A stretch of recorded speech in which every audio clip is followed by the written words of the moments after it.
ചാലക്കുടി നഗരസഭയുടെ നേതൃത്വത്തിൽ നടുവം കാവ്യോത്സവം നടത്തുമ്പോഴും നടുവം കവികൾ സ്മാരക മുനിസിപ്പൽ ലൈബ്രറിക്ക് ഇപ്പോഴും അവഗണന.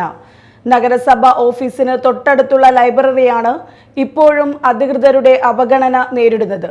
കാവ്യസാഹിത്യ രംഗത്ത് ചാലക്കുടിയുടെ സാന്നിധ്യം അറിയിച്ച നവോത്ഥാന കവികളായ നടുവത്തച്ഛൻ നമ്പൂതിരിയുടെയും മഹൻ നമ്പൂതിരിയുടെയും സ്മരണ നിലനിർത്താനാണ് വർഷങ്ങൾക്ക് മുമ്പ് മുനിസിപ്പൽ ലൈബ്രറിക്ക് നടുവം കവികളുടെ പേർ നൽകിയത്.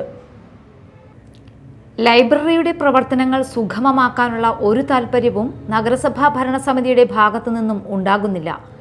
ലൈബ്രറി ആരംഭിച്ച കാലത്തുള്ള ഫർണിച്ചറുകളാണ് ഇപ്പോഴും ഇവിടെയുള്ളത്. ഇതിൽ പലതും ഒടിഞ്ഞുപോയി. മുനിസിപ്പൽ ബിൽഡിങ്ങിൻ്റെ 1-ാം നിലയിൽ റീഡിംഗ് റൂം, 2-ാം നിലയിൽ ലൈബ്രറി എന്നിവയാണ് ഒരുക്കിയിരിക്കുന്നത്.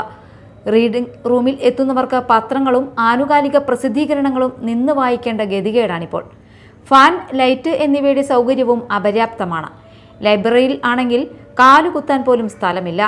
പുതിയതായി ലഭിച്ചിട്ടുള്ള പുസ്തകങ്ങൾ സൂക്ഷിക്കാൻ അലമാരകൾ ഇല്ലാത്തതിനാൽ നിലത്ത് അടക്കി വച്ചിരിക്കുകയാണ്. വായനക്കാർക്ക് പുസ്തകങ്ങൾ തിരഞ്ഞെടുക്കാൻ പോലും സൗകര്യമില്ല. അറ്റകുറ്റപ്പണികൾ നടത്താത്തതിനെ തുടർന്ന് ലൈബ്രറിയുടെ പല ഭാഗവും മഴക്കാലത്ത് ചോർന്നൊലിക്കും. കുടിവെള്ളമോ ടോയ്ലറ്റ് സൗകര്യമോ ഇവിടെയില്ല. കോളേജ്, ITI വിദ്യാർത്ഥികളടക്കം നിരവധി പേരാണ് പ്രതിദിനം ലൈബ്രറിയിൽ എത്തുന്നത്. എന്നാൽ അടിസ്ഥാന സൗകര്യം പോലും ഒരുക്കി കൊടുക്കാൻ നഗരസഭാ അധികൃതർ തയ്യാറാകുന്നില്ലെന്നാണ് ഇവിടെ എത്തുന്നവരുടെ പരാതി. നടുവം കവികൾ സ്മാരക മുനിസിപ്പൽ ലൈബ്രറി എന്നെഴുതി വർഷങ്ങൾക്ക് മുമ്പ് സ്ഥാപിച്ച ഫ്ലക്സ് ബോർഡ് കാലപ്പഴക്കത്തെ തുടർന്ന് നിറം മങ്ങി ലൈബ്രറിക്ക് അപമാനമായി കിടക്കുകയാണ്. വഴിപാട് പോലെ നടുവം കാവ്യോത്സവം നടത്തുന്നതിന് പകരം പുതിയ ബോർഡ് വച്ചും ലൈബ്രറിയിൽ അടിസ്ഥാന സൗകര്യമൊരുക്കിയും നടുവം കവികളോടുള്ള ആദരവ് നഗരസഭാ ചെയർമാൻ കാണിക്കാൻ തയ്യാറാകണമെന്നാണ് നാട്ടുകാരുടെ ആവശ്യം. Media time, Chalakudy.